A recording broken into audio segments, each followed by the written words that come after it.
This is season 1, episode 935, Mei Lin. Mic check 1 2. Awesome. Mic check 1 2. You ready, Chef? Ready? Let's do it. Awesome. Howdy, friends. Welcome to Repertoire. This is a show about the ideas, experiences, philosophies, and rituals that shape who we are as chefs and cooks. I'm Sami Mansour, a Michelin award-winning chef, cookbook author, and food activist. My life revolves around food and cooking, and I love geeking out about the craft and the culture. In each episode, I travel somewhere new to sit down with chefs and food personalities on their turf for honest, unfiltered conversations. We talk shop, we go deep, we cook. Today, I'm in Los Angeles, sitting down with one of the city's most celebrated chefs. Perhaps most well-known throughout the U.S. for her victory on Top Chef Season 12, Mei Lin is a Chinese-American chef who grew up working in her parents' restaurant in Michigan before going on to cook under some seriously heavy hitters, including Michael Simon, Wolfgang Puck, and Michael Voltaggio. In 2019, she opened her debut restaurant, Nightshade, which won Eater LA's Restaurant of the Year, Food and Wine's Best New Restaurant, and earned her 2 James Beard Award nominations. Since then, she's opened Daybird, a fast casual Szechuan style fried chicken concept, competed on and won Tournament of Champions Season 4, and most recently opened 88 Club in Beverly Hills, a fine dining Chinese restaurant where dishes like Namyu roasted chicken, sesame prawn toast, and sweet and sour squirrelfish are already making big noise. To me, her dishes like Iberico, Chasu, and black pepper Wagyu strip steak are what her food is all about. Iconic Chinese-American dishes leveled up with sustainably sourced ingredients, chef-driven technique, tons of soul and authenticity, and of course, plated beautifully. Mei's repertoire is as inspiring as her food. From her family's kitchen in Michigan to honing her craft with culinary giants and stepping fully into her own voice as a chef and entrepreneur. She's known for discipline, precision, and creativity, but also for reimagining tradition with a sense of joy and play that makes her food not just unforgettable, but fucking craveable. For me, this is a thrill. Chef, thanks so much for having me in your house. Thank you for having me on the pod. It's a treat. I haven't been to 88 Club yet. I just got into town. I'm definitely going. Yeah, would love to have you in. So, also, your shrimp toast has evolved, changed over the years, but it's still a fixture on your menu, and everybody has been raving about it for quite some time now. Yeah, shrimp toast is one of those things that's quintessential Cantonese. You typically find it in like a dim sum restaurant. It's just one of those things that I craved as a kid. Who doesn't love deep fried food? I definitely love deep fried food. So it's kind of like you have to have it on the menu. It's just one of those things that's, like you said, it's craveable. Yeah, we had it on the menu at, Nightshade as, kinda like an open-faced, a thick piece of toast on the bottom, just as much prawns and or shrimp on top, and, just fried golden brown and delicious. But, this newer iteration is literally sandwiched in between 2 thinly sliced pieces of bread, and it's pretty pretty amazing, It I looks would have to fucking say. gorgeous. Thank you. Like white bread or what? It's, pan de mie, so Okay. white bread, yes. All right. Yes. Fancy white bread. Yes, fancy white bread. Pullman loaf. Not Wonder Bread. You getting Not those your Pullman typical. loaves, like shaving the Yes. crust off. Yep. Okay. Prawns, the shift from shrimp to prawns. I mean, very similar species. I've been buying mangrove restorative prawns from Vietnam for about 10 years now, and they're the best, shrimp Mm, I've ever tasted. yeah. It's a hot button topic for a lot of chefs, for a lot of reasons. And I kind of love talking about shrimp and sourcing in general. But like, do you want to tell me about like your prawns and if there was like some sort of a how you got to this particular product? Well, I think, when you're making a product like prawn toast, shrimp toast, it the prawns really matter, because that's at the forefront. Um, f it has to be very specific. It has to be frozen fresh, which most prawns and most shrimp are, and they have to have a certain viscosity. So they need to have a little stickiness. Hmm. And for us, like obviously we get our prawns in frozen and we go through a process of kind of marinating the prawns in like a baking soda solution, so they kinda have, like, a nice bounciness, because the bounciness matters, like, you want a prawn toast that kind of, like, snaps back at you, Yeah. and so, that for me is kind of, like, what I look for in, like, a really good prawn toast, and, in terms of sourcing, we source only the best, we get ours from Vietnam as well, and so Hell it's yeah. yeah, I mean, it's well, we're gonna probably touch on this topic a lot throughout the pod, but I think sourcing product is something that I really love to do. I only like to use the best stuff possible Hmm. um, because I don't want to eat not good stuff. Yeah. And I love that you said like I get the best from Vietnam as well.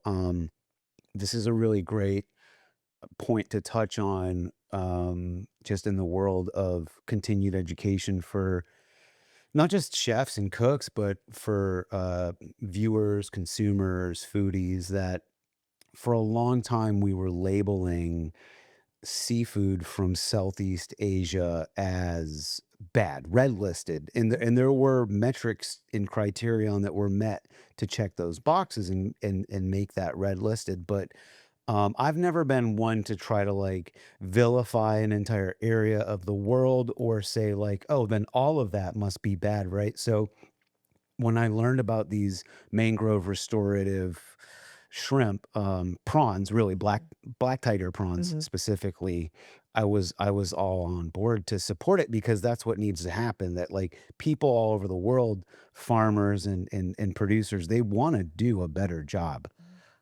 They just need to know there's a market for it and that people are willing to pay a little bit more money for it, right? So the more we tell those stories and we highlight these people, where it's like a cooperative Mhm. of shrimp farmers, prawn farmers, like a whole village of them that are just like in lots side by side that are like, hey, let's start doing it differently. It turns out how we were doing it was destroying the mangroves. We don't want to do that Right. anymore, and that's really cool. And like, eh, we can get shrimp from Baja, that's done sustainably. I'm living in Charleston now. I can get, white or brown shrimp from the East Coast. I can get a whole host of different shrimp from the Gulf Coast. But I'm fucking telling you, I've gotten into arguments with chefs that have tried these tiger prawns and Mhm. acted like it wasn't the best they've had. And I've been like, dude, bullshit. Like, I get it. There's merit in sourcing in season or locally or supporting, you know, the fishers and the shrimpers down the street or down the dock from you. Mhm. But don't act like these aren't fucking the best. Yeah. They're Absolutely. so good. Absolutely. And I've had people even they're on the menu at Joyce. I use the colossals for raw bar, and I've had people be like, "Why is this the best shrimp cocktail I've ever had in my life?" Yeah. Like, for starters, it's gonna what's the product? I mean, I think when you especially for something like a shrimp cocktail, you're eating the shrimp, you're eating the prawns, like, it's the product, like, it has to be good, and you don't have to overly manipulate it for it to taste good, it naturally tastes good, Mhm. and I think um, that's how we like to source product, like, if it already tastes good, you don't have to over manipulate it. 100%. Um, well, from kind of growing up and falling in love with the food of your heritage. I know you were born in China, right? But Mhm. kind of quickly as a babe were transplanted to Michigan. Yeah. So, but I'm sure like as a immediate first generation, you grew up with like very traditional cuisine Yeah. from China? Yeah. So, my parents always they've always worked in a restaurant ever since they moved to the States, and working in Chinese restaurants, of course, and working for my aunts and uncles until they saved up enough money to open up their own restaurant, Chinese American restaurant. I grew up in that environment, and I essentially just, I ate that food growing up. I We didn't really eat too much at home, but when we did eat at home, it was the food of my grandparents. So my grandma and my grandpa took care of my brother and I and my cousins, and we ate a lot of native like Cantonese cuisine. So a lot of veggies on there's a lot of veggies at the forefront of the meal, and then we have proteins that are kind of like in with the veggies, so to speak. And so we ate a lot of Chinese food growing up, of course. And then of course I and for me growing up in Dearborn, Michigan, of course, like the biggest home to a lot of Arab Americans and outside I of the didn't Middle know that. East. And so I ate a lot of Lebanese food, or like the food of the Levantine, growing up.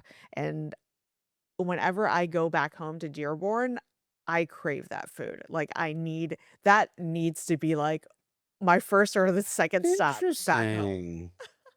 I happen to grow up, uh, so I'm Lebanese. Yes. My taita, I was lucky enough for her to be alive until I was 8. I grew up in a household living with her, and she was a damn good cook, and she would cook a huge Sunday supper, and dozens of aunts and uncles and Mhm. cousins that came over in shifts to eat, and so I never knew that there was such a Lebanese and Yeah. and and just Arab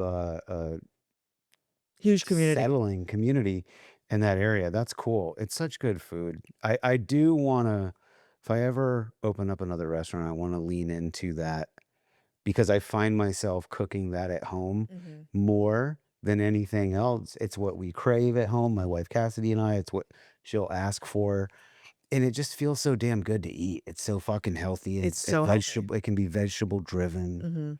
Um, but so, like, what's, instead of me trying to like dissect or study or get look at your menus and be like, oh, that must have been this or that, like what's kind of like a dish that is like on your menu, maybe it's not the top seller, but like how like we have these like a dish on our menu or like where it's like, no, that just has to be on my fucking menu Yeah. because it matters to me. Do you have anything like that right Yeah. now? So the Nam chicken is probably the one dish that really speaks near and dear to me because of the fact that I grew up eating that from my dad. So not the direct recipe isn't my dad's, but it's Mhm. inspired by those flavors. And typically he would make it with he would like marinate chicken wings with the namyu, which is a red yeasted fermented bean curd, so Mhm. fermented tofu.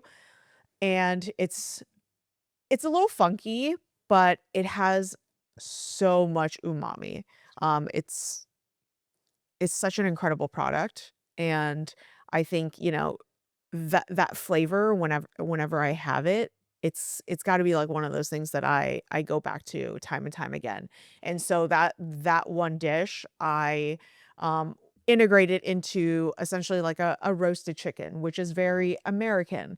Um, you know, I eat roast chicken or poached chicken, some sort of chicken dish throughout throughout my week all the time. I And know. so I just felt like it had to be on the menu in some sort of capacity. And I feel like a lot of people sleep on it because I feel Interesting. like, when you go to a restaurant, Do you order chicken? Do you Dude, typically well, order chicken? I've just noticed that like chicken is usually on the menu and a mover.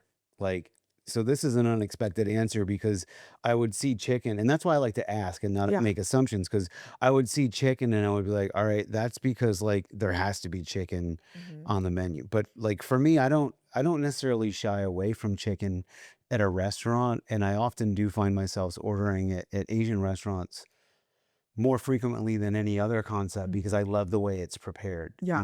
whether it's fried or not. Like there's just going to be, I mean, I could eat chicken 4 or 5 times a week, like Mhm. easily, Yeah. Me too. fucking easily. It's just, I mean, it's good. It's really good. Yeah. And it's like a blank canvas to do Mhm. so many things with. Right. Especially that. I mean, like, so I mean, I just feel like it's maybe not exciting to a lot of people. I mean, I don't know. I can't speak for everybody, but it doesn't get ordered a lot. And when it does get ordered, people love it. Hmm. And so I just implore people to kind of go out. If you come to the restaurant, please try it because it is that good. I love Okay. it. It's really, really tasty. Yeah, I think we got our first little shirt. Go get that. I'm definitely going to. Is it a half chicken or what do you like? It's a half Breast? chicken. Nice. It's a half chicken. Skin Yeah. on? Skin on for sure. Delicious. And it's like, and I think, when it comes to Asian food, especially, uh, we eat a lot, we like a lot of texture. And texture is one of those things that matters in our food, whether it's crunchy or soft or has a little bit of like a QQ texture, which is kind of like a bouncy texture. Mm. All of those things play its part in specific dishes. And so, like our chicken, it is roasted, but the skin isn't necessarily crispy. Mhm. So I think some people might have a problem with that, but I think the skin in itself has so much flavor, Mhm. so it's something that you really should eat. I love that. I think that man, it's like there's so much storytelling in explanation with every little nuance of a dish when it's really thought through and executed well by a great chef like yourself. And you can't do it all table side. Even if your team is super educated, it's Mhm, like it's just too much information to try to share. But I do think that if people knew that, like, why am I supposed to like this? Like, what is mhm, it about this that's, so then when somebody finds out that the skin, for example, isn't crispy on mhm, purpose, mhm. then it's like you have to have a little bit of trust and then understand why that makes it delicious. Like, Mhm. Exactly. so, and I love learning those things. You said you had a term for a text QQ. QQ. Yeah. This is foreign to me. I'm a dummy. So can you this is probably well known by a lot of people. Yeah, so, I mean, you've had mochi before? Uh-huh. So that type of texture, it's like a little bouncy. Uh-huh. It's so that's called QQ. Yeah. Is that Chinese It's term? a Chinese term, yes. Okay. Yes. So it's another language. It's like Yes. maybe Cantonese or It's, in Mandarin, it's yeah. Mandarin. Yeah. I'm speaking Mandarin these days, people. Who knew? Man, I was just having a good conversation with a friend of mine who's an Aussie. His name's Sammy Jackson. He's a chef. He was telling me how fucking epic China is right now. Like the cities, like I've never been before, but Mhm, you know, I think that like with the media in the US, like we're kind of programmed to like think shitty things about China. And it's like people can be like, well, no, I don't have a problem with like Chinese people, but the mhm, Chinese government is and you can kind of feel like educated in saying that, like, but the Chinese government is bad. But like I think that there's a lot more going on than that. And I'd love to hear your insights just for, like, not food, but just helping people expand their paradigm. Sure. I mean, I think that everybody should visit China at least once in their life. I think it's a fascinating country, and not only for its people, but for the food, of course. Um, it's also just really beautiful and has so much. It's like, I mean, it's ancient. It's very ancient, Mm. and so for you to like, it's hard to like say into terms, but like for you to like actually go there and really see it for yourself, I think it is truly breathtaking. And one of my favorite cities is Shanghai. Shanghai is beautiful. I actually just last year I took my parents to China, to where I was actually born, and they haven't been since we emigrated to Wow. America. So I think for them, going back and seeing it and see how much the country has changed, um, was really amazing to see through through their eyes as well. Mhm. So I'm actually planning to go back next year, and so, I mean, I'm excited to explore other parts that I've never been to. Mm. Mm. So were they kind of like taken aback by whatever kind of progress and modernization has happened since they left? I mean, a lot of modernization for sure. I mean, they brought some cash, and I'm like, "No, like, everything is digital like, everything is digital." You pay with your phone, and, like, that's I mean, my parents they're not young, they're pretty they're in their 70s, and so technology is a little difficult for them, and so for me to tell them that, like, "Oh, no, we have to, like, pay with our phone," they were like, "What? Like, what do you mean?" Like, what how does that work? That's cute. So it's really cool. My So parents are doing their best to keep up with it, but like as soon as it goes awry, they're like, "Fuck! no, What did I just do?" the iPhones, the touch phones are really, really difficult.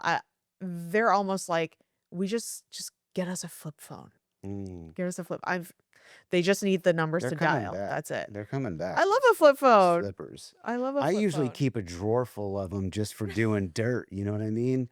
I got different lines for different tasks and jobs, like if I gotta get rid of somebody, Oh my you know what I'm god. saying? Um, yeah, I just gave myself up. I'm probably by the That's time actually this airs, I'm on the news. Um, no, I always wished I was like a criminal mastermind, not like a killer or anything, but like I love a good heist movie. Those are the best movies to watch, though. I wanna, like, put together a team. What are we, robbing a bank? Well, I've got ideas. Okay. I Well, we I probably won't we probably shouldn't share it on the pod then. No, Yeah. no, Okay. but also I think the more I say this out loud, the less likely somebody would I don't know, people would be like, "Nah, he's just joking," so then I'm not a suspect, who knows? Um, what was your first job at your parents' restaurant? My first job at my parents' restaurant, or my first job, like, working in a Chinese restaurant Oh, for my sorry. family. Oh, That's that's right, 'cause Yeah. before your parents opened their place, you were working in your aunt and uncle's Yeah. place? Okay, Yeah. yeah, what was your first job at a restaurant?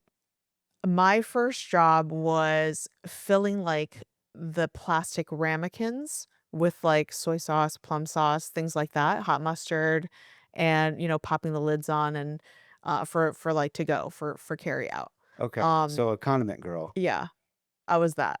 And Nice. then I evolved into helping out with food prep, like, picking the ends of, snow peas, like Yeah, the yeah, yeah, stringy yeah, yeah. sides. One at a time. Yeah, so Yep. that was another job, and then I was promoted to a carryout girl, so, like, I would pack the to-go, orders for guests. Nice. Yeah, and That's cool, and you just the little hustle gets in your bones, and you're yeah. like you like keeping up with it, and I I don't mean, know, it as was a kid, how fun. old were you? Well, I started going to work with my dad at age 7, Nice. because my dad, he worked 6 or my parents, they both worked 6 days a week, and, they only had, the 1 day off a week, and my parents wouldn't essentially have the same days off. So, my dad's, day off was Tuesdays, and, of course, like, as a kid, you're like, "Oh, yeah, let's, like, go do something," and he would just be tired, so Mhm. he didn't wanna do anything. So, me going to work with my dad was, like, my way of spending time with my dad, without really spending time with my dad because he Right. would be cooking and I would just be off like doing other random tasks. The bond of being on a team Yeah. with a mission, I so relate. Dude, my parents opened up an ice cream stand in the mall for the summer when I was 8 just to give me a job. And I, like, vividly remember that fucking job that I was, like, saving up to, like, buy Super Nintendo games, Oh, yeah. and I was reading, like, Nintendo magazines, Yep. and it was, like, some local ice cream that was probably dank as fuck, and you're, like, hand scooping it, and it was called Coneheads. Oh, It was a cute little concept. that's a great name. It was a cute little concept, Yeah.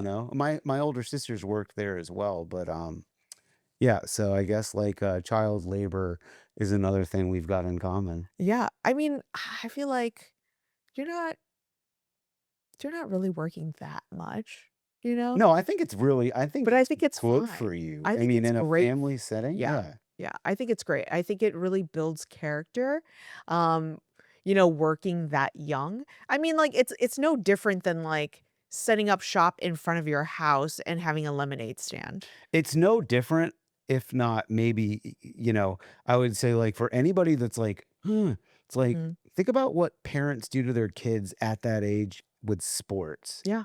And they're, like, prepping them for what they hope to be a career at Mhm. that point in their life. It's like, "Hey, I love watching baseball, so I'm gonna, like, go ahead and just, lean in on you and make you a serious baseball player." Mhm. And kids just do what they're told, you know? Yeah. And for better or worse, like, I'm not judging anybody for doing that, but it's like, I think it's a fair argument for anybody that's like, kids shouldn't work. It's like, cool, well, then stop treating fucking sports like they're more than extracurricular because Mhm. it takes the joy out of it. Right. And kids feel a lot of pressure.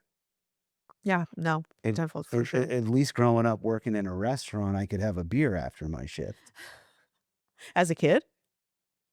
Just And kidding. yeah, of course not. Of course not. Um, and I started out like in the restaurant washing dishes, and that was like actually very fun. And I still love washing dishes to this day. I love washing dishes. To just, like, be in that section of the restaurant where essentially you're by yourself or with one other person, you're kind of just, like, left alone. You're kind of, like, in your own zone and doing your own thing. Yeah. I love that. There's a I love that clear there's a clear amount of work. for sure. Like, there's a pile. There's a At a lot of certain work. point, it's done. Mhm. You're like someone will be like, "Hey, this is the last." And you're like, "Fuck yeah, Yeah. alright." And you have your way of doing it, Yeah. and then that's it. And it is very hard work, and I wouldn't if I did it every day, I probably wouldn't be like, "I love it." Yeah. But, like, sometimes just doing those tasks we came up with even line cooking, right? Like, Mhm. if you get to just line cook and be like, "6, you're telling me all I gotta do is whatever those tickets say for 5 hours?" It's, Yeah. like, very meditative. It is. It is. I jumped on the line not too long ago and I was like, "God, I miss this." I'm like, "Can I don't wanna do anything else. Just, like, tell me what to cook, and I'll just do that Mhm. all night." Yeah. It's sometimes it's just you don't have to think about anything. You're just doing what you love doing, and I think that's what's so great about this industry is, like, we obviously didn't get into it for money. We got into it because we love the craft. We Yeah. love just doing it. Yeah, I mean, I made my riches robbing, money trucks. That's did you And just hear about the chef that robbed 3 banks in one what? day? Really? Yeah, in San Francisco? That's pretty I mean, was anybody hurt? I don't know. I didn't read the article. That was just, like, the headline. Chef Yeah. A chef. chef robs. Yeah. Yeah. I'm sure that, it was only a matter of time before chefs start making headlines for criminal activity. It's pretty wild. Yeah. I mean, like, 3 banks in one day. I mean, it's a Yeah, lot. ambitious. Yeah. Sounds like there was some substances behind that, I would guess, because that's a serious rabbit hole to go down. Mhm. I hope nobody was hurt. And I'm glad that they caught him. Maybe. Yeah, we'll see. We'll I don't see. know. When I was in Boston, I would talk to like Charlestown bank robbers. Oh, Like wow. seriously, it was a culture. I mean, people grew up and it was like, hey, let's just rob banks. And it was a thing. And this guy told me, he was like, dude, it's like nobody gets hurt. It's fucking easy. All you need to do is have an escape route and you're good. And the only time you ever get caught is if something like out of a movie happens. And he was telling me this as he was sitting at the bar and he just got out of a bid. And he was like, so I got caught because some lady in the bank who was like a customer worked for the government, and she took it upon herself as soon as I left to get in her car, follow me, call the cops, telling me. And so, and he was like, that just doesn't, like, that's so rare Wow. that somebody would do that. Right. And I was kind of like upset. I was like, hey, lady, like, why you gotta, this guy's just trying to make a living here. I mean, it's truly wild. There's definitely some balls on that lady for sure. Yeah, Like kind of that badass. yeah, that takes a lot of guts to do that. So this shirt is pretty tough. This Yeah, Ford shirt. build Ford tough. Is this vintage or what? No, it's not, unfortunately. Where'd you get it? Online, like everything else. Right? Of course. That's where I think I got this online. Um, Yeah, no, it's I'm repping Dover, Michigan, so. yeah, it's pretty tough. Do you have a Ford? Have you ever driven a Ford? Have you ever owned a Ford? Yes, I have. My first car was a Ford Thunderbird. Woo! Yeah, a 94 Ford Thunderbird. It was super long. So a very long car. Damn. Wait, you had a car in 94? No, not a 94, but it was Oh, a okay. 94. I was gonna It say was a you old. 94. Damn. Wait, when did I start driving? I started driving in two no, I started driving in like 2001. Okay. 2001. All right. Yeah. Right Yeah.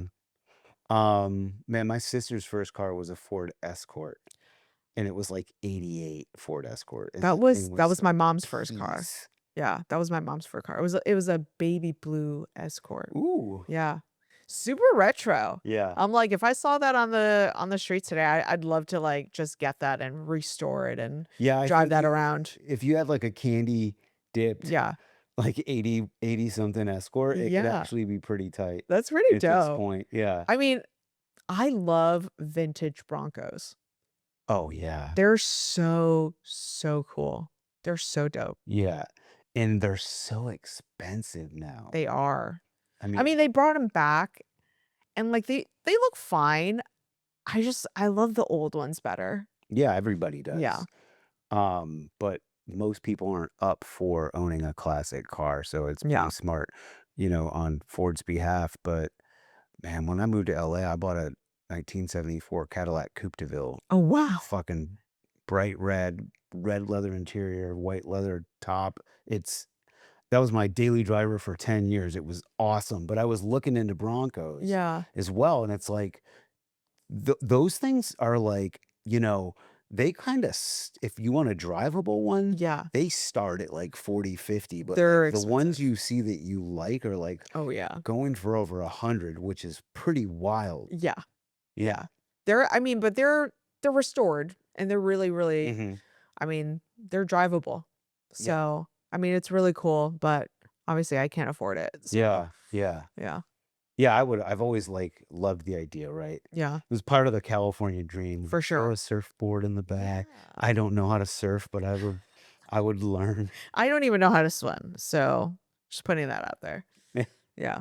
Yeah, me neither really, kind of, but I'm comfortable enough with like wearing well, I like to go kayaking. I got a Yeah. kayak in Charleston Yeah. and I can go like, dude, like within 15 minutes from the time I leave my house, I'm like in the water kayak fishing. It's pretty dope. I love fishing. Fishing is fun. Yeah, I mean, it's a long game, but I think when you get something really cool, it's very, very satisfying and I'm no gratifying. good at fishing. I mean, it takes I mean, I can't say that I'm good. I like doing it. It's Yeah, fun. I like doing it. Yeah. Well, when was the last time you went fishing? Do you know? The last time we went fishing was actually 2 months ago in Australia, actually.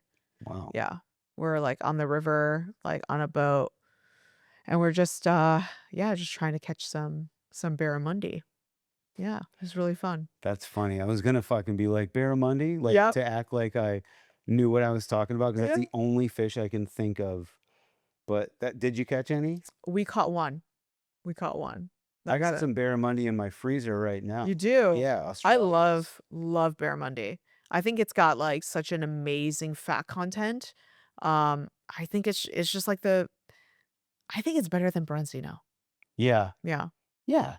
Bronzino's an interesting species because it's just everywhere and it's been everywhere so long that Yeah. it's like it's gone past its season of being picked on for being cliche and now For people are sure. just like, all right, that's Bronzino. Yeah. Whatever, like fucking AKA like Mediterranean sea bass, Yeah, maybe. Mediterranean sea But bass. that's the name of the species and Yeah. it's usually fished in maybe Asian waters, Pacific I mean, waters. I they're can't. farmed everywhere at Yeah, they're this point. farm raised. Yeah. Yeah. Yeah. Well, look, and that's the other thing to me is that like you're not seeing people putting Mediterranean sea bass on the menu. And at this point, it's like I still see it. you jump I like, still see it. no, no, no. I mean, but they're saying Bronzino, right? Oh, yes, But yes, it's like yes. for me, if I was going to put it on my menu, I'd call it Mediterranean sea bass and fucking charge $12 more for it because Yeah. no one's got it on their menu. Right, right. But, you know, Make it sound exotic. yeah, you could be like, yeah, when was the last time you had this? Although I do love a good, we do like a striped sea bass down in Baja, Mm. Pacifico. Have you That had is that? really it is really good. It's one of the best, Yeah. like, farm raised species that I've had. Love sourcing it, love serving it whole. And it's an interesting species because it's just not, it's not necessarily like, it's not exotic, but you don't Mhm. see like striped bass enough anymore on menus. Yeah, it's I mean, you see a lot on on the East Coast. Hmm. But I really a product that I actually really like that's farm raised is kampachi. There's some really great like kampachi farms out in Hawaii Yep. um and even in Baja actually. Hmm. Fantastic product. Yeah. Really, really good. Some of the best. Yeah. The Hawaiians are crushing it. And they're also, there's a candidate species that they've been piloting um, by the name of Nenu. Huh. I Um, haven't had that. that might, it's not really on the market, but it might be a something that's available on the market within the next decade Mm. or so. I've got some insider intel. Oh, okay. Yeah. Okay. But Please do share. Share later. that's basically it. Yeah. That's all I got. But it's interesting, you know what I mean? It's cool to see new species being promoted and celebrated. I mean, Kampachi and Hamachi uh are both fucking chef's favorites. Mhm. So good. Yeah. You know what I've do you ever work with cobia? I haven't worked with Kobe in a really, really long time, but I love it. It's so meaty. Yeah. It's like, I feel like it's actually very underrated. It's yeah, very underrated. I just think it's like so it's becoming more available because there's a great sustainable farm in Panama Mhm. that's raising it. And I've I'll do crudos with it, and I'm telling you, like it holds its own side by side a hamachi crudo. Yeah. I'm not saying it's better, Mhm. but if you know what you're doing Yeah. as like a crudo chef, I think it's just as good. I've actually we've crusted it with coriander and, like, cold smoked it, Mm. and that's I the texture on it is incredible. It's so good. You can do so many things. Yeah. I just did this dinner for 130. I got like 50 fillets, probably like 1 kilo sized fillets, Oh, wow. cut them down into like 7 ounce portions. And I bagged them up with brown butter, Mm. and thyme. Mhm. And I sous vide them for fucking at 135 for an hour. Yeah. Pulled them out, dropped the cobia, right? Yeah. Dropped them on sheet trays with a rack, dipped them in fresh brown butter, Oh. hit them with new rack, new sheet tray with a rack, Mhm. hit them with a pumpkin seed Urfa crumble. Dude, that shit was so good. Like I had a piece an hour later, and it's like that's how cool cobia is. There's not a lot of fish Yeah. that you can handle like that, Right. and it'll hold up. Yeah, because any other fish you would cook sous vide for that long would literally flake. It would start Yeah, flaking. it would fall apart. Yeah. Yeah. Um, what's the is it squirrelfish So I for mean, your hot and sour? yeah, so we actually use sea bream, so Okay. Japanese sea bream.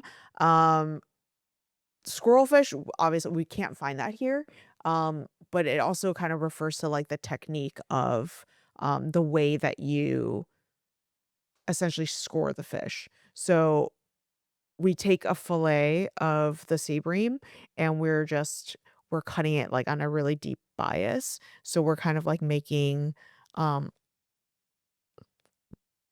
I don't even know how to describe it, like, little pieces, like, little, like, diamond shapes, Mhm. like Yeah, yeah. yeah, from the fillet, so, like, the skin is what's really holding it all together. Right. It gets dredged, it's actually it's gluten-free, it gets dredged in sweet potato starch as well as, corn and potato starch, and it just Nice. gets, deep fried and served with, a sweet and sour sauce that we make in-house. Yeah, Fuck with, it. pineapple and peppers and onions. I can't So wait it's, to like, have very Chinese American. Yeah, fuck. Dude, I need to start working with sweet potato starch because, I'm just realizing, like, that I don't, and I love frying with Yeah, potato like, dredging with potato yeah. starch and cornstarch. Totally, like, step up my fry game. A lot of I think that at a certain point as a chef, like, once you really, kind of hit a level of mastery, so to Mhm, speak, and I think that there's levels of mastery as well, but, like, when I got to the entry level of mastery of French techniques, I realized that exploring Asian kitchens mhm. and techniques was like how you know, that's an immediate level up, right? What are these ingredients? What are these techniques? And there's still so much for me to learn because I never worked professionally in any Asian kitchens. Mhm. So, and never studied under the technique formally. So, I mean, I think that Chinese techniques are very underrated. I th there's so many, like, primarily, we do a lot of steaming, and steaming is really huge, and I think that steaming also kinda gets a bad rap. Um Here in the mm, States, I think that it refers to, like, "Oh, it's steam," "You're steaming something, mhm, it's gonna be bland," and things like that, but steaming, you're steaming, like, it gets cooked so quickly because it's at such a high heat, like, mhm, you can get burned from steam, mhm. like, if you just pulled off, like, a lid of a pot that has boiling water and you're not careful, you can definitely get a third-degree burn from the steam. Yeah, So, I mean, going back to steaming though is steaming is sh I think it's so underutilized in a lot of different ways, and it can be very beneficial to a specific dish that you're making. yeah. I think one of like the most popular Cantonese dishes is a steamed fish, and it's usually served with coriander or cilantro, green onions, scallions, and slivered pieces of ginger, Mm, and that's, like, steamed in, at high heat for a few minutes, depending on if you're doing, like, the whole fish or if you're doing a fillet, mhm. and then it gets, like, this hot oil, just, like, smoking hot oil, just, like, um, poured on top, and then it gets a little bit of, like, a seasoned soy sauce mixture, and that's, like, a quintessential Cantonese dish Hmm, that I grew up eating, and it's something that's so healthy, but also so flavorful from something that has been steamed. I love that. That sounds fucking awesome. Yeah, it's like precise technique. Mhm. And no one, I think a lot of, like to your point, I mean, when you're steaming, it's got to be at least, Over 212. yeah, over 212, Yeah. right? But it's not, it's indirect. Mhm. It's all around. Yep. So things happen fast. People can oversteam. You I can oversteam love, very quickly, for yeah. sure. And I do a lot of steaming along the way with my Mhm. mise en place, Yep. getting it ready Yep. to finish. I Mhm. mean, even at home, right? Like we don't know how to cook any other way. But and I think everybody needs to go to like a good Chinese market and buy some like tools. Like get some fucking steamer baskets because they're the shit. And they're And super there's inexpensive. yeah, you can get like Yeah. I think I got like I don't know, maybe like a 4 or 6 pack for like $20. Oh, wow. And they're gonna last forever. Yeah. It's fucking bamboo. It's like, Mhm.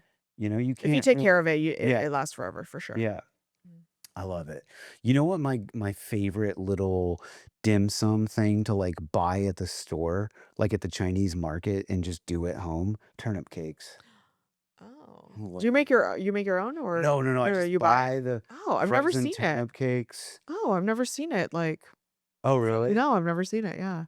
Ah, they got it at I think it's H Mart in North Charleston. Mhm. And I'll get them and I'll like they're like this big and I'll cut them into like 3 pieces. Almost like the size of your shrimp toast, I Oh, think. yeah. And then I get them crispy on my griddle outside, and then I just put, like, a fuckload of chili crisp on them. And Mhm. I'm telling you, like, I don't know what it is, and every white person I've ever made them for goes nuts too. I think radish cake, I mean, like, they're called turnip cakes, Uh-huh. but they're made out of radish. Right, yeah, Yeah, yeah. and Like it's really daikon, funny. right? Yeah, Like a it's made out of daikon. daikon, Yeah. and it has to be Chinese daikon because Chinese daikon has a lot of, water content, and so it's actually a little bit sweeter, versus, like a Japanese daikon can be a little spicier. So variety they're obviously, like, Okay. very, like, different varieties. They look similar, and then you have, like, Korean daikon, which is also very sweet, but it's, like, massive. It's massive and very, like, bulbous, very round. But, like, the Chinese variety is, like, super long and thin, um, probably, like, this size, but Do we normally see the Japanese daikon you normally see most the frequently? yeah, Okay. you normally see the Japanese Have variety. and have you made turnip cakes from start to finish? I have, and it's very, very strenuous. It's That's what very it labor seemed like. intensive. Yeah. It's very labor intensive, and we were actually gonna I wanted to put it on the menu, but I think that if you it's really hard to, like, train someone how to make that because, like, it has not only do you have to have, like, that trained eye to really, like, tell Mhm. what it needs to look like and what it needs to feel like. You have to be able to adjust because if there's too much water, it can obviously affect, the rice flour and the starch that you put into, the batter, so to speak. And so every time that I trained someone how to do it, it was made differently. So I'm like, I can't put this I can't put Right. this on the menu. It's way too hard. It's way too hard to execute. And Yeah, so yeah. we And it's just like like it's scrapped the kinda idea. like how do you know, when you get into the nuances of, like, being the restaurateur and being like, "Okay, but so then we're still gonna have to add something high val, Yeah. like fucking caviar so we can charge Mhm. for it, right? Right. Because of the labor." And I mean, I know you fuck with caviar. Yeah. Um, it would probably be good with turnip cake, but Yeah. you know what I mean? Like, if you just went, like, whatever, sour cream, chives, caviar, and Yeah. we're just like, "Here you go. Exactly. This is my caviar service." I did do this, recently. I think it was a good aha moment for me was, I love getting, like, Hokkaido, like, the baby Japanese turnips. Oh, they're so good. And I mean, the ones we can get out here, like, I think they'd come from, like, Babe Farms or something, Yeah. but the tops are pristine, and so we'll just cut the turnip in half, Mhm. and then it kinda pulls apart, and then there's all this green. Yeah. Turnip greens are so good, They're and so sweet. steam them, Mhm. and then just get a hard roast on them, and recently I really wanted the turnip cake, the radish cake, Mhm. and I just did this, and I put the chili crisp Yeah.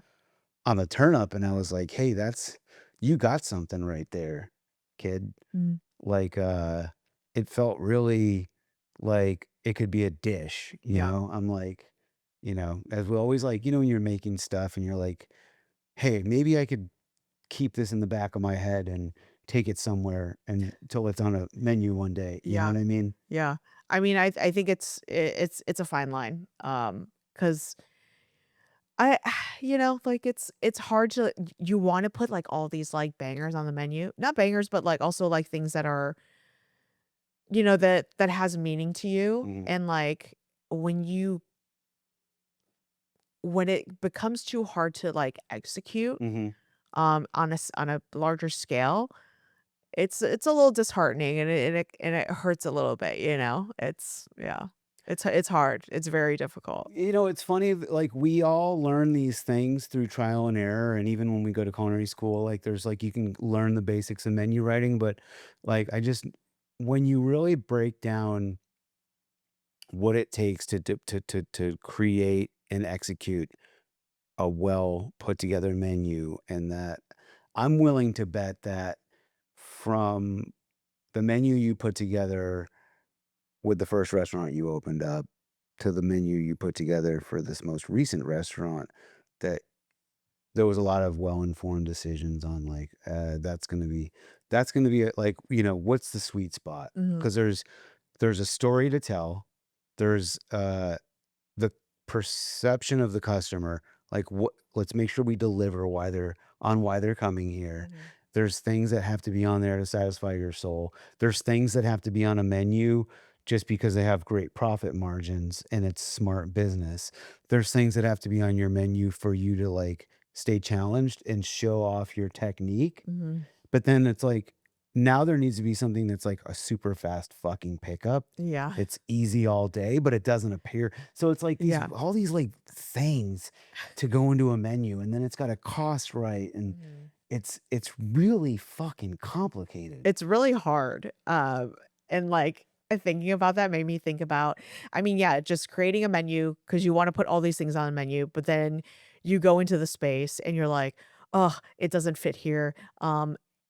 This this specific station is just gonna get fucked, you know, if you don't, like, even out and, like, put a few dishes from each station, it just doesn't work. But then also, obviously going back to, like, space constraints, how much can you store in your walk-in if you have a walk-in, Hmm. your reach-ins, Yeah, all those things come into play, storage. and, like, the flow of how the kitchen, goes really matters because if it doesn't flow, it's gonna be a clusterfuck, and service is gonna be a disaster. Hmm.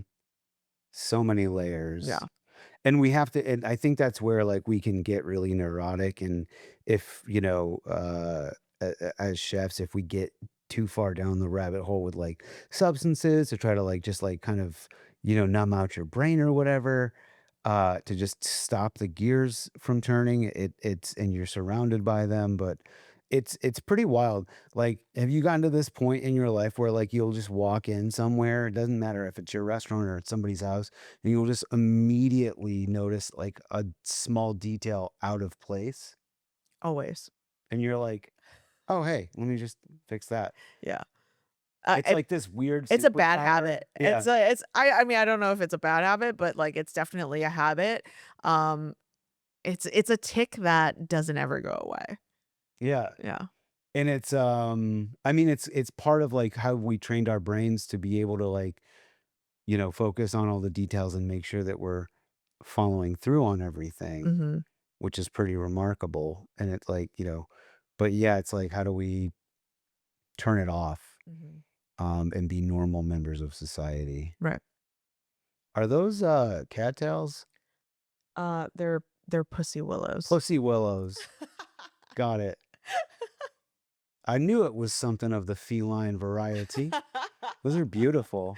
Thank you. I mean, they last a really long time, and they're, like, nice and fuzzy, so They are. yeah, They're very cool. yeah. Um, when you were coming up, and it doesn't have to be about Voltaggio, but Mhm. I just think he's such an interesting character, such a well-known personality, and just a really damn good cook, Mhm. like technique wise, etc. Like, was there any like you got like a good hard-earned lesson or just something that really universally you took from your time with him that brought you to the next? Because I know you were also working there when you decided to give Top Chef casting a shot, and Mm. then, the rest is history, so to speak. Yeah. I mean, I think that not only is he's so gifted in the way that he puts dishes together, like his brain is truly like one of a kind. Um, it's the things that he thinks of is like, I mean, like what? Like who like I would never have thought to do that, right? So I think that, working like my time spent at Inc. Was a lot of, picking his brain and really those moments of getting to know him and his personality and how he really works in the kitchen. And so, for like at the restaurant, like the way that we made our jus in pressure cookers. Hmm. And so, the technique of deep frying your bones, like Mhm. typically when you make a jus, you use, chicken bones, or like veal bones, pork bones, things like that. Different jus call for different things. We would, instead of like getting your rondo on the stove and putting some oil in there, letting that come up to like a mid smoke, putting your bones in there and like hard roasting your bones Mhm. with like your veg, your mirepoix. Instead of doing all of that and cutting that time in half, we deep fried the bones, pulled it off. Heard. We would still, go into, a smaller pot, of course, and like roasting the mirepoix, the onions, celery, and carrots with your aromatics, maybe a little tomato paste, and kind Maybe, of like hey, maybe you wanna hit a fucking pinsage over there, yeah, you know? exactly. Like you know, all of that. We add that into a pot with neutral chicken stock that we would cook overnight, and that pressure cooker jus would be done in literally 40 minutes versus an 8-hour, like, And so sauce. let me ask you this, because I think that, there's a lot of Top Chef boys out there that are fucking mean on the pressure cooker, and I think it came out of the circumstance of I gotta cook fast, Mhm. and then because a buddy of mine, Marcel Vigneron, Oh, yeah. he swears by that thing, Yeah, and I never got into it, but I just remember feeling like I'm missing out because it's like you know, if you can harness that, for sure. you're gonna expand your thoughts on cooking, right? Yeah. And but, also, like, I think that that comes in with that competition cooking, like, mentality, right? Like, you're cooking against the clock, Mm. and you wanna get as much flavor extracted in, a less amount of time. And so, what a great way to use a tool like the pressure cooker to really get everything done in a short amount of time.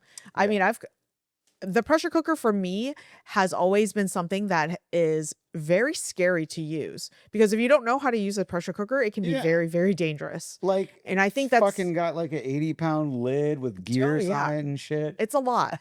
I mean, they've come a long way. I Yeah. think they're much simpler to use now. Well, yeah, But and now kinda like, yeah, everybody's got like an Instapot at home, for which is sure. essentially, and at one point I had one too. I think it just got like lost in a move, but I did like it. It was definitely cool. Yeah. It's a great tool. It's very easy to use, and when you do know how to use it, you can really harness its powers, Yeah, yeah. And so efficiency, but also, I mean, I'm willing to just bet that the extraction Yeah. I don't know if it's osmosis or what's going on the molecular level, but with that kind of pressure Mhm. applied, you've got to be getting more out of those bones. 100%. Like, we would like, when we would make our beef jus, we would be using, beef ossobuco. So, there would be meat, but Mm, then we also had, like, the marrow bone on the mm, inside. By the time that we were done pressure cooking the jus, the meat would be bland, would be like Tasted tasteless, like water. tasted like water. Like, so you've extracted every single flavor compound from that piece of protein into the sauce. It's incredible. Love it. Incredible. So that's like the That's a one very technique, great, like, like, yeah. to just come to mind and share, because I think a lot of people can do something with that. Mhm. Um, Even at home. Like, you yeah. don't have to make a jus at home, but, like, if you're making, like, something that needs to be braised for a really long time, I think that that's a great tool to use, a pressure cooker. I think a lot of people, I mean, pressure cookers do get, like, a bad rap because, I mean, at the end of the day, it is, a certain way to cook. So, like, when you're traditionally braising, like, let's say a short rib, you still have to let that short rib sit in that liquid for a pretty long period of Mhm. time for it to kind of like reabsorb all of its flavor Mhm. from the jus back into the meat. That's essentially the same thing with a pressure cooker. Mhm. Like, you can't just take it out of the liquid and expect it to be done. It's still got to sit in that liquid. Mhm. Otherwise, you're going to have a dry piece of meat. And I think a lot of people don't think about that, especially in like a cooking competition, because yeah, I mean, it's still the fundamentals of cooking Mhm. at I've the end just of it. come to I love a good 4-hour braise. Um, and I wouldn't change it for octopus per se with my own techniques, but Mhm. I've just come to realize that terrestrial protein, in my opinion, any land animals that I'm going to braise, bone Mhm. in or bone out, Yeah. that it, no matter how well you execute it, it's actually a little dry and you just never noticed it. But if you like, at this point, I sous vide like all of my fucking braises, Mhm. and it can take upwards of like 40 something hours, depending Sure. on what it is. But the perfection, and then it's like, and the loss, the yield loss, it's like standard braise usually happens between 180, 190, Mhm. and you'll lose about 40% by weight, Mhm. which is all moisture. That's what's Yep. coming out. And when I do a sous vide at 147 Fahrenheit, which is essentially whatever that Celsius is Thomas Keller's recipe temperature for corned beef. That's where I got that Mhm. from, and it's worked across the board on every piece of meat I've tried it out for. And it's like you lose about 18%. Like, we've Yeah. done the tests. You use about 18% by volume. So now you have more product, more meat, Mhm. and the texture is just, it's everything that you thought a braise Yep. was before you had it. Yeah. And then you're like, "Oh fuck, dude, Mhm. like this braised short rib is kind of a little dry." Yeah. I mean, yeah, you're right. You're 1,000% right. Like, that's always the case. Because meats can easily be over braised, and that's not always the best. And it's like it all stems from, as a history buff, my outlook is that it all stems from, you know, 19th century Europe, people with fucked up teeth being like just now starting to get good at modern cooking. And they're like, "It's so tender, sir." And This that's fork why, tender. yeah, You don't need a knife to cut into it's it. so tender. I don't even need my teeth. And that's why we love the braise so much. Yeah. I mean, I think a good braise in the winter is, oh, it's just warm and comforting, but also like, yes, I do love a traditional 4-hour braise because it just like fills your house with like all the Yeah. all the beautiful smells of that braise. I'm definitely more apt to do, what I've been doing at home is I'll do like I'll start it the day before. I'll do like a 12-hour sous vide, drop on my braised meat, Mhm. but then I want to do that crock pot Oh, braise, yeah. that cast iron Dutch oven. Sorry, not crock pot, but the Yeah. cast iron Dutch oven, standard braise, and it'll it'll get where it needs to go in 2 hours, Yeah. and then I just turn it off and I just let it hang out Yeah. in the oven all day. Because you're right, it's like the tradition and the sweating of the mirepoix and the aromatics and Mhm. filling your house up with that aroma is just so It's everything. It's tantalizing. Yeah. Hmm. Mm. Um, what about like, did you ever like actually work with Wolfgang Puck? What Not like, with did he him. ever show up at Spago? Yeah, of course. I worked at Spago in Vegas, and That's right. so my mentor there was Eric Klein. He's actually with Wolfgang Catering now here in LA. But yeah, I mean, I think that I especially learned how to cook at Spago, to really like bang pans and like really cut my teeth there.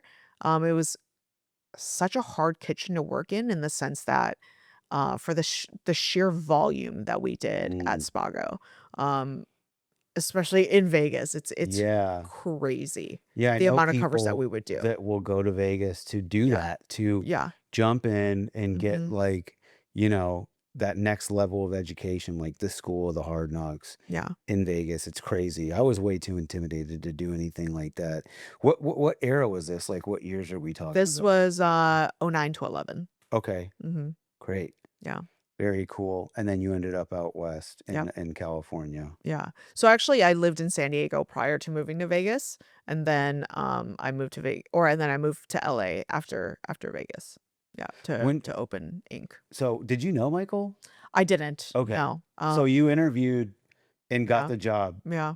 'Cause, like, I was expecting to, like, do a stage and, they're like, "No, we're hiring." I'm like, Okay, Were you cool." hired as a sous chef or did you rise to No, that? I was hired as a line cook, so I was a line cook for, 3 months and then got promoted to sous. That's badass. Yeah. I mean, like the sous chef is like it's such an interesting role, right? Because like you've either got the folks that are going to be like the sous chef and that's kind of where they're at and that's fine. And then you've got the sous chef who has what it takes to go on and do their own thing. But that's a rare like, it's a rare breed that goes because even just like what we were talking about before with like understanding all of the moving parts to develop a menu Mhm. um as a creative, as a business owner, as a storyteller, as a personality, Mhm. where people have expectations. Hey, I want to go eat your food, and this is what I want, and you have to get used to that and be like, all right, cool. I want to give you Mhm. what you want. Yeah. It's actually kind of like at this point not about me. Funny enough, you know. I mean, of course, like, whenever you become a sous chef, it's very intimidating because you don't wanna let, your team down, but also it's a position that you've never been in before, Hmm. So I think that, for a lot of people, I mean, it's a daunting thing. It's Well, you it's have to. hard. I always tell my sous chefs, like, listen, dude, and this is just my take. I'm not saying that this is like truth or that it's universal, but I'm like, this is like the hardest job in the restaurant because like you have to Truly. simultaneously be the baddest motherfucker on any station any night of the week. Mhm. You got to know all these stations in and out and be able to outcook anybody because that's probably actually why what I saw in you when I promoted you. But then you have to be my right and left hand even if there's other sous chefs. And then on top of that, you have to go out of your way to learn things that are above your pay grade if you ever want to get out of this. So this could be a role of purgatory. This Mhm. could be a role that burns you out Mhm. because it's so demanding that if you don't figure out how to like make the most of it and get to the next level, Mhm. you're fucking stuck. Yeah, And truly. it's too hard of a job to do, I think, for past like 5 years. Like if you're a sous chef for longer than 5 years in demanding kitchens, like it's kind of like then people start to think, well, why hasn't this person become like a chef de cuisine by now? Or why aren't they an executive chef by now? Mhm. If you start moving around to other companies. Right. But I think everywhere you go, I think sous chef especially is it's a great role to be in, and I think that you have to be in that role for a little bit of time because everywhere you go, that role is slightly different. Mhm. Whereas, I feel like a chef de cuisine and executive sous chef are almost the same the same Yeah. title. Yeah, I Um, agree. yeah, Maybe sous one's chef more creative. maybe. I think it depends on like the restaurant Yeah. environment that you're in. How If many you're like people you have. exactly, like how big your team is. Yeah. But like when you're at a restaurant and maybe if you're like the only sous chef, it's very hard. Oh, yeah, It's old very hard. school. I was lucky to have like we had co-sous chefs. So I had we had two sous chefs in the restaurant. So it was me and Ryan Wong at the time and like we like communicate with each other like I mean over communicated Mhm, like because you had to mhm. um it's and you're not only do you have sous chef duties, you're also working the line, you're working a Yeah. station, and you have to do the ordering, you Mhm. have to make sure everybody is set up on time, you have to make sure everybody's mise en place is set up and tasting correct and You're every basically running single the little thing, restaurant. you're running the And restaurant. you do Yeah, really need to have 2 sous chefs in a outfit like that, or else you're not gonna be setting your team up, I don't think, for success, right. even if you're only dinner. Like, it's too much work for one person. And I don't think a lot of people think about that, and how much work it is. Yeah, even if it is only a dinner only restaurant, there is so much to do in a day, and there are not enough hours in the day to Mm, accomplish everything that needs to be no, done in it's the restaurant. wild. You gotta be a real I mean, you just gotta really be driven and motivated by food and passionate about it because it's like, man, it's nice to get in at 11 and just not have, like on a good day, there's no fucked up deliveries, no Oh one yeah, called out. yeah, You're just kind of like, I mean, you might be crushing it, you know what I mean? yeah, Like, yeah, I got 8 pots on the range that I'm multitasking with this, that, and the other, right. but it's fun. It's a dance. Yeah. But if you're like, you have all the stuff working on the stove, and then you're like, oh shit, we don't have this one product. It's not going to be delivered until the later truck. You can't make that product. Yeah. You almost have to like take the time out and run to the store and grab like two bulbs of fennel or whatever to like make your dish complete in order to complete your Yeah. task that you have to make. It's But crazy. yeah, because I do like back on the storage thing, like usually we order every day because Yeah. we need product every day and we only order what we need. It helps our costs stay good, but it also is the only way we're going to store hundreds of SKUs Yeah. all at the same time Right. is by inventory management. And so then at the end of the, I fucking hate doing orders and prep lists on my Monday, right? But by my Friday, I don't even Yeah. have to look at the guides Yeah. because I've memorized every I'm like, "Yep, we need this, we need" you know what I mean? But yeah, because you also know, like, what you have on hand. Like, Yeah. you're like, I've "Hey," one looked at person I'm like, this. "Hey, I need," or like a line cook would be like, "Hey, we need to order this." I'm like, "Nope, there's like 3 bottles back there. Like, go Yes. look." You know? Like, how I didn't even have to go back there and look to know what we have, Yeah, yeah, you I know? love that. That's the best feeling. Yeah. Um, yeah, it's so good. It really is, especially if you're like, "Nah, dude, fucking 3 Cambros behind the parsley stems Yeah. on the 3rd shi" like, if you can really like I love Yeah. doing weird shit like that too. It's so satisfying, actually. Like, "Wait, why?" I'm like, "Why are there 2 containers of chives in the walk-in? Can we consolidate that, please?" My thing too is like That's, like, my biggest pet I peeve. like to get myself like a maybe like a maybe there's like a 6 quart Cambro that could be consolidated, like clearly consolidated down to a pint. And I'll pull it out and shit at the end of the night. Like, usually when you're doing your orders and your inventorying and your prep list, maybe you see things that need to get consolidated and I'll pull them and I'll put them on a prep table and I'll like, Yeah. say, guys, can we, and they're like, hey guys, like, hey, can we just get this? You get your like clipboard and you're like, can we just Yeah. get that into a 22 quart? And we have a chance, like trying to like go the opposite. Like, let's Yeah. level it up. Let's consolidate it up. Yeah. Yeah. That's I love doing that. I love oh my god, I love organizing. Mhm. Like, I think that every chef is this way.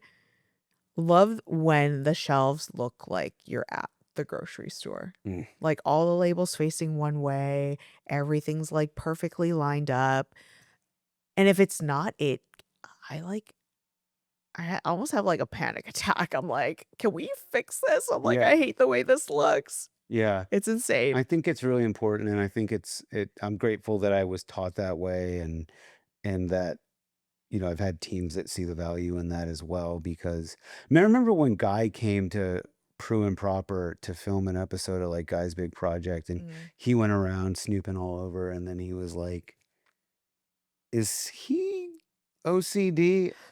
Or did you guys just do this because I was coming?" And they were like, "No, no, no, he's OCD." Yeah. But it's like, and that was a good thing. That was like a great compliment that, like, with the amount of kitchens that Guy goes in, Mhm. and you're like, well, that's just, how it's got to be. Right. Everything's where it needs to be and labeled and facing outward. And I really love clear things. Mhm. I like love to be able to see the product, For sure. you know? Um, I don't like the cloudy, um, Cambros. Like, it's gotta be the clear ones. yeah. Like, you know the ones that I'm talking about. Yeah, yeah, Yeah. I know. Yeah. And it sucks because those ones are significantly less money. Yes, they are. And they break, like, they break They're less cheap. Well, because the hard, clear plastic they ones will crack. crack, Yeah. and you pay more money for them, and you have to replace them Yeah. with more frequency, but damn it, we got our standards. I know. It's really I know. It's crazy. Why do we like the thing? We like expensive things. I mean, look, why are you wearing a Oyster Perpetual Rolex right now? It's a Casio. I don't know watches. Um, but damn, if I nailed that, that would have been like a good, I just Yeah. saw it over there. It's a cool watch. I It's like the nice. green face. Yeah. Um, so like, man, you've talked a lot about Top Chef, so I don't even want to get into that because people can just watch it, and we are kind of rounding towards the final parts of the show that are like static questions, but like I think it's pretty interesting that you did Top Chef, won it, and then like pretty much a decade later went and did another cooking competition season and won it as well. Like, A, just to like have that energy. I get it. Like maybe it took 10 years. We're like, yeah, fuck it, I'll do it again. But to then win again is pretty remarkable. Thank you. I mean, I feel like oftentimes like they get compared a lot, but they're like two completely different shows, two very different concepts. Um, and obviously like a decade apart from each other. Um, it's funny because like it took that long for me to go back into TV Hmm. because for the longest time, I mean, I just wasn't interested in it. Um, I didn't get into this industry to be a celebrity chef or anything like that. But like even prior to going on Top Chef, I didn't necessarily want to do Top Chef. Hmm. Um, they didn't come to me either, but I was approached by a friend and she was like, "Hey, I like signed you up to for an interview to do Top Chef for next season." And I don't want to do that. And she's like, "You should do it." And I'm like, "No, like I don't want to be on TV. Like I think mostly because I was scared that I would lose Hmm. and I was scared that I would embarrass myself, but also like for the person I worked for, who was Michael. Hmm. And I don't wanna do that, like, that's the last thing that I would want, and I think, once I did the interview and then I did multiple interviews, I was like, "Okay, sure, let's give this a try because 'cause Mm. we've already come this far." Right. You And got used to talking to the producers yeah, and it felt a little more it comfortable. felt a little bit more comfortable, but it was I'm glad that obviously happened. yeah, but it's a weird thing to be in because, like, the only other show that I had done before Top Chef was a show called Knife Fight with Alon Yeah, yeah, Paul, yeah. and that was fun. That was a It's cool such show. a fun concept. I Yeah. love that show, and I hope that he brings that back in some capacity. But that also came to me from Michael, who was like, "Hey, what are you doing tomorrow?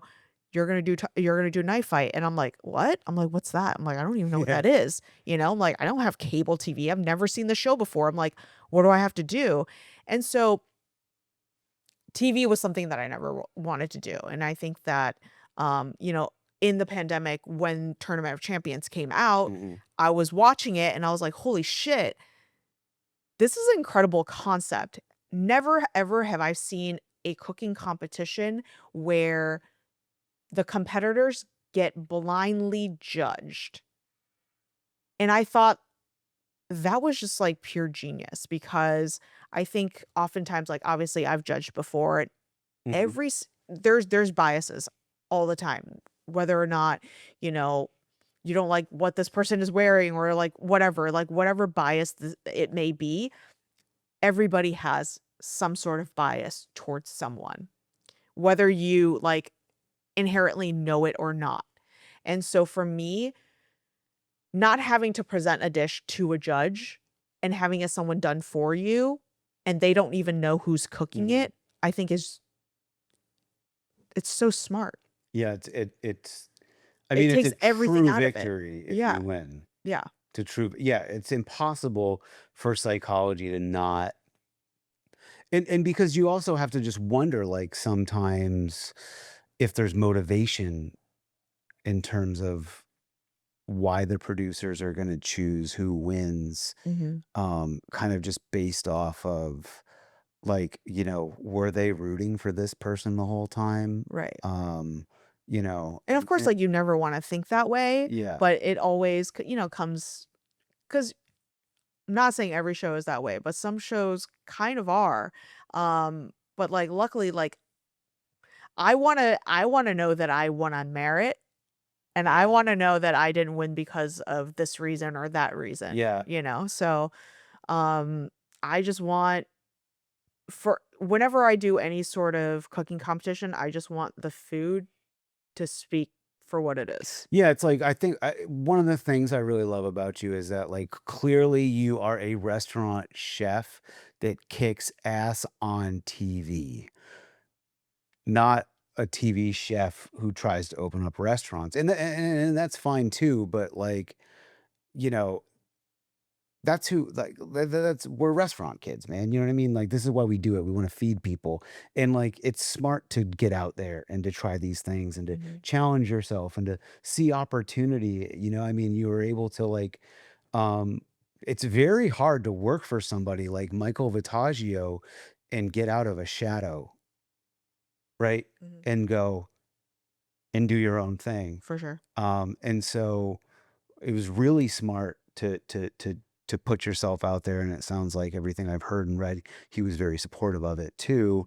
And I don't think, I mean, most chefs don't want people to be stuck in their shadows, but it's like, you know, it's just the reality of it. Yeah. So you see the opportunity, and then you become a better cook too because you experience weird things Yeah. that make you a better cook in your normal surroundings. Yeah. 100%. I think, eh, food competitions, as daunting that as daunting as they may seem, I think it kind of they bring you out of your shell and they make you do things that you normally wouldn't do in your everyday, and I think it makes you become a better chef. Hmm. At least that's what I get out of it. Yeah.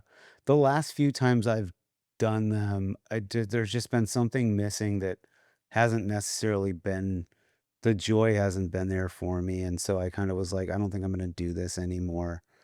Because I'm just not feeling it. And it's not necessarily because of the production. And so, you know, I'm like, you got to have fun. And when you're having fun, you do better. Yeah, You cook better food 100%. as well. But sometimes it just feels like it can start to feel like it's borderline like disrespectful to food, like the amount of shit that gets wasted, and it's like the games can get so ridiculous that like it's impossible for me to create a delicious meal. Mhm. It's the game isn't to create a delicious meal at this point. It's just like how edible of a fucking plate can you produce Right. under these circumstances? Yeah. And then I'll get in my head about it. And then I realize, like, dude, this is supposed to be fun. Yeah. Clearly, Yeah. it's not meshing with you right now. Yeah. But I think I would. I would rather like do a team thing at this point, I think. Really? I'd like if I could like be on a show where like I was on like your team or something, you know what I mean? I'd be like, fuck yeah. Cause I just like being in it with people Yeah. more than I do. And it's hard when you're in a team setting too, because I mean, not like everybody has different personalities, and just kind of not talking about that for a second. I think that for me, the worst part about being in a team is you don't want to let each other down. Hmm. Or I don't want to let my team down, and I don't want to like potentially lose it for my team. Yeah. And That it's and also that's the like hardest thing trying for to me. be creative on the fly with Yeah. somebody that you aren't creative with Yeah. on the regular is very difficult. And Mhm. who's gonna back down? And too many chefs ruin the soup. And Yep. did you put out a fucking ugly ass Frankenstein of a plate? Yeah. Like, don't get me wrong, but I would be like glad to just be like, all right, yo, what do you want to do? Yeah. And let me just be a part of executing that vision Mhm. against the clock. Like I would have fun doing that, Yeah. you know? Like, hey, let me cut your chives for you. And then when you go to plate and you see how bad my knife work is, you're like, who did you run these through a fucking buffalo chopper? Oh my god. Um, it is sometimes I do a segment like this. It's in fun. It's a what's on your 86 list. Maybe if there's something going on in the world of food or in the industry or even in the city that you operate in that's just kind of getting under your skin and you think it's time to move on. If there's anything like that, feel free to tell us what's on your 86 list. Huh. What's on my 86 bad attitudes. Sure. Yeah. I just think that the life is too short. If you don't like what you're doing, don't do it. Just go do something else that fulfills you, you know? No need to have a bad attitude about it. Just, you know, do what makes you happy. Heard, chef. No. Sage. No. Very sage. Now it's time for our flavorful five. I'm asking every chef this season these 5 questions. Um, Ready. what's the best sandwich that you've ever had? It's a BLT. Any place in particular? Oh, Breadhead. Breadhead in there's a location in Santa Monica. That's really, really good. They make theirs out of they hand make the focaccia in-house and just really good ingredients. I love iceberg lettuce Mm. for for BLTs, and really great like farmers market tomatoes Mhm. and really amazing bacon. I mean, it's a simple sandwich. It's BLT. So I think that when you have really good ingredients, you're gonna have a really good product at the end of the day. So, Fuck yeah. All right. Well, I'm just going to veer off real quick. You're making a BLT at home. Like, what kind of bread are you grabbing? uh, you know what's really funny is I'm gonna make you a BLT today. Heard. All right. Well, we'll get into that in a minute. Yes. What's your favorite street food? Oh God, that's so hard. Oh God. Well, maybe pick one Well, that'll put people onto something maybe that they okay. aren't familiar with. Oh, my favorite. Okay, we're gonna go to Southeast Asia. We're gonna go to Vietnam. We're in Hanoi, and my favorite street food there is banh kun. Banh kun is a steamed rice roll, typically in the north in Vietnam, in Hanoi. It is filled with ground pork and Whittier mushrooms, Mm. and topped off with like fried shallots and served with nuoc mam chum. Mm. So good. Nook Mom Chum. Yeah. Um, Fish sauce, lime juice, vinegar, sugar, sugar. some garlic and chilies. That's it. Mhm. Very simple. Super, super tasty. Is that so? And I said it like that because, um, is that just a regional variation of Muang Cham or Uh, no, nuoc chum. No, okay, nuoc mum Nook Mom? is fish sauce Okay. in Vietnamese. Yeah. Okay. So when I say nuoc, it's Nuk Nuk Cham. Yeah. nuoc cham. Yeah. Thanks. Let me out here Mhm. learning languages. God, you kidding me? I'll do that thing where I'll like say one word like with like excellent pronunciation, and then somebody will think that I speak their language, and they'll go into it, and I'll be like, no, no, no, no, no, no, that's the Yeah. only fucking word I know. Sorry, but I think pronunciation is like It's cool. key. Yeah. It's really like that's the most intimidating part of speaking a language, and I think showing up and trying to nail it is like, I don't know, it's fun. Um, what is the one spice that to you is like kind of the holy grail of spice? Oh God. Um, can it be a spice mix? Sure. Hmm. Uh, I'm gonna I'm gonna say five spice. Word. Yeah. I What do you so there are some variations, whether that's traditional or not. What are the quintessential five in your five spice? So for me, it's gonna be cinnamon, star anise, fennel seed, ginger, and white pepper. Wow, no Szechuan peppercorn. No, Heard. it can, but I think the white pepper does the trick. I like that. Yeah. And But the fennel seed. fennel seed for sure, because you want that anise. It's a different type of anise Yeah, flavor than star a anise. star Yeah. anise. Yeah. Interesting. Mm-hmm. Yeah, that's cool. I like the, just in general, as takeaway from that, folks, is like stacking your anise with star anise and fennel seed. Not something that I've ever thought of doing before, but Mm. creating a more a rounder, because the fennel seed is almost like this like buttery, Yeah. like More sharp. yeah. More sharp in anise. I mean, star anise is it has the anise notes, but it's also very it's like it's a warm spice. It's a warm Hmm. tone. It's So like cozy grandma's yeah, house. exactly. Mhm. Wow. And again, it's like for fennel seed, I'm just always thinking of like Italian. Yeah. Because of Italian sausage. Mhm. It's such a box. I don't want to be in that. Yeah. Um, what's an ingredient that you overuse and don't really care that you overuse it? Oh god.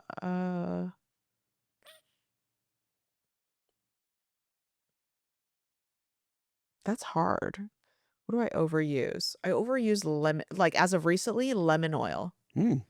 but I'm not mad at it. Yeah, Like yeah. I think it's like it just brightens up every single Like, dish. are you making it or are you buying it? Do you have a No, good source for it? agrumato. Agrumato. Yeah, All right. the lemon oil. And they make really great citrus like all kinds of citrus oils. They make a blood orange oil, tangerine Ooh, oil, a citron oil, and bergamot as well as lemon. nice. Yeah. Man, that feels like a real. I got to try those out, and I just feel like, man, that having that up your sleeve in your repertoire Mm. for so many different dishes. But I feel like you know, you're halfway toward a great crudo already with a product like that. No, 100%. It literally will make your crudo that much better. Nice. All right, you can only eat at one restaurant for the rest of your life. Time, travel, doesn't matter. You can cook anything you want at home, but whenever you go out, you only get to eat at this place. I'm gonna say the chairman in Hong Kong. Wow. Yeah, Nice. it's that good, and it's very nostalgic in terms of flavor, but just done in a really exemplary way. I love that. Yeah, And conviction, you knew it. yeah. I love it when a chef knows the answer because it's like, eventually when we've done like 3,800 episodes, you'll have like the best restaurants. Like, secretly, I just want this list of like, I'll give you my you know list. what I mean? Yeah, Well, just if I get one right, yeah. like if you think about how good that restaurant must fucking be for that to be your choice, Mhm. and like you only collect one from different chefs from all walks of life and different stages in their career, that's a damn good list Yeah. of restaurants. What if you got the same restaurant from every single chef? Well, That would that be would just funny. be proof that we're living in a simulation. Uh, if we didn't need any more proof than we already have in front of us. Yeah. Dude, I don't know. Do you believe in that at all? To a certain extent. I think to a certain extent. It's Yeah. interesting. Yeah. Yeah. I like Neil deGrasse Tyson. He says, like, well, if we were living in a simulation, even if we knew it, it wouldn't matter. So That's true. it kind of That helps is you be true. like, all right, cool, let's forget. What is that one dish that, no, no, not that one dish, sorry. But rather, what's a dish that satisfies your soul, but you've got to cook it because, like, the joy and the ritual of cooking it brings you back to center? Um, Hainan chicken and chicken fat rice. Mm, That's not only do I love to eat it, I love making it because it's a process and it takes time and a lot of patience. And once you eat it, it is very rewarding because it took so much time to make. Yeah. So, if I were to ask you that question, so that question is intended for your answer to be what you're making. Oh, I'm So sorry. no, no, no, no, that's okay. So this I this actually thought about happens. making it. Yeah. But so how do you want me to craft that question around a BLT? Is Well, this the something that re- you get a s- craving for? Or so the reason why I wanted to make a BLT because that was um like the one thing that like when I first started working at my aunt's restaurant, that was when I came we arrived at work at 9:30 a.m. and that was what she would prepare for me Hmm, when I got in. And when she prepared it, I was just instantly hooked on a BLT. So never had that combination before. I mean, granted, I've never really eaten like an American dish like that or a quintessential like American sandwich like that ever. And so when I had it for the first time, I was like, holy shit, like why do all of these things work? hmm, Why does the tomato with lettuce and bacon with mayonnaise on white bread work? Um because it's made with great ingredients, but also I think that it's also made with love. And I think that mhm. when food is made with care and made by a person who loves you, I think it makes it that much better. Yes, chef. And you pretty much answered it all. So I'm just going to double back and ask that question again, Okay. if you wouldn't mind Sure. telling me the BLT, and Yeah. then I'll because I'm gonna do the editing. But Okay. um, what's a dish that satisfies your soul, right? And like just making it and eating it just really brings you back to center and it is just filled with joy. Maybe because there's a childhood memory attached. For me, that dish would have to be a BLT. Um, BLT was probably like my introduction to, like, the quintessential American sandwich, and, it's something that my aunt would make for me when I would go to work as a seven-year-old. We arrived at work at, 9:30 in the morning, Hmm. and she would prepare me a BLT. Hmm. And Um don't, chef, sorry to cut you Yeah. off, but you did it so candidly. Okay, cool. I'll be able to put that Okay, in. great. Yeah. Yeah. Sorry. I don't want to make you have to like paraphrase it again. Yeah. But okay, so you're making this BLT uh, like what kind of bread are you using? I'm gonna so for the BLT that I'm gonna make you, I'm gonna make it on a Kaiser roll, actually. And Ooh. these Kaiser rolls are from a local bakery here in LA. I'm gonna shout out Bub and Grandma's. They make incredible bread, but also like they source really amazing flour, Mm, and they're just damn good. They're fuck yeah. so fucking good, and they're crusted in sesame seeds, which I love. And I think it really brings like a nice nuttiness to the simple sandwich like a BLT. Hmm. And so like we're talking iceberg lettuce. We're talking iceberg lettuce, but I'm actually going to use like a hybrid of like a gem and a iceberg lettuce. It's called like taco lettuce. It's from a farm called the Garden of. that I Oh, the got. Garden of. The Garden I of. fuck with them. Yeah, so You're good. so LA now, chef. I've been here for 15 years. I think I'm pretty LA. It's incredible. All right, taco lettuce. What up, the Yeah. Garden of? Man, I can't remember what I was getting from them last, but it was something really interesting. Their tomatoes are fucking insane. Are they doing those squashinis? No, that's Girl and Doug. No, Girl and Doug. Sorry. Mhm. Yeah. Did you get the tomatoes from them or past season? So the smaller like cherry variety is from the Garden of, but I have some tomatoes from them, but I also have some tomatoes from Munich as well. Wow. So Amazing. This so is good. a real treat. So that just leaves us with the bacon. Pork and flowers. The Okay. best. Pork and flowers. Pizza and Barnett. Here in LA, best. like you can go no wrong. They have the best pork products. They have amazing like Shout outs to Oliver Woolley. Yeah, he is amazing. He is the best. I love their pork jowl. Oh my God. Oh fuck. Dude, we used to have those jowls on the menu. So good. Oh God. I like So have to have some in the clean. freezer. I have to have some in the freezer. Like the fat is so clean.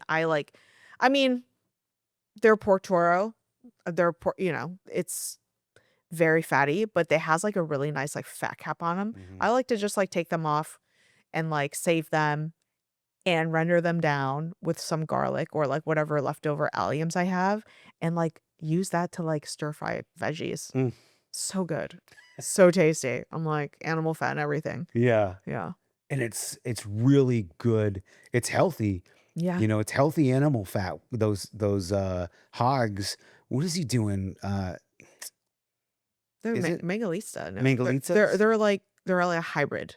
Because they're eating like apples and acorns and it's just they live such a good life, They do. clean life that the fat is like, and this is the thing with people. It's like, dude, and like animalic fats from clean sources is brain food. Yeah. Like we need cholesterol Yes. or else our body will make it. And so like we always talk about omega-3s and Mhm. like, oh, salmon brain food or whatever, Yep. but it's like, pork fat can be brain food too. 100%. And I think that, most of the time, like when you get pork from the supermarket, the commodity pork that you get, it can come across as like gamey or swiney, smells a little barnyardy. That's not good. And like No, the pork and flowers, Pizza and Barnett pork is so clean. Like there's no scent at all. And it tastes great. It's amazing. Yeah, it's remarkable.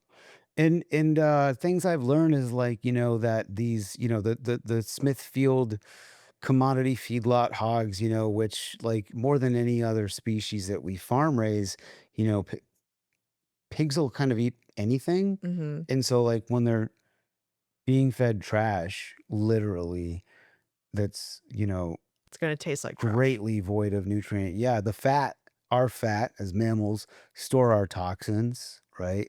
Sometimes people go on a diet, they get a little sick after a couple weeks because Mhm. the toxins are released. You're tasting that in the fat. Yeah. And that's why it's fucking gross. And it's like, if you're tasting it, you're putting it in your body, and it's like, it's Mhm. got to be unhealthy. Yeah. Man, so, well, also though, like, what's the mayo here? What's going on with this mayo? QP. All right, you're gonna knock it out of the park with this. You're just gonna let the ingredients shine. Yeah. That's it. That's So it. this is like the greatest fucking BLT sandwich that's getting put together and eaten today Yeah. in the whole world. And this is one of my favorite parts about the show because it's like you're not going to put this on your menu No. for a handful of reasons. Mhm. One, it's not your cuisine. Two, it probably need to cost $29, and then everyone's going to bitch. Yeah. A $29 BLT, like why would we buy that? Yeah. Yeah. Something that a chef just has to make for themselves at home. Yeah. Well, I'm super jazzed, chef. I'm super excited to make it for you. I could keep going with you here, but I think it's been long enough. I've taken enough time out of your day. Thank you so much. Thank you. And thanks for tuning in, y'all. Repertoire is part of Heritage Radio Network, where we're on a mission to build a more sustainable and equitable food future. And your engagement is what keeps the lights on. So if you dug today's episode, please hit that subscribe button and drop a comment. The Good Food movement is all about community, and together we can make a meaningful impact.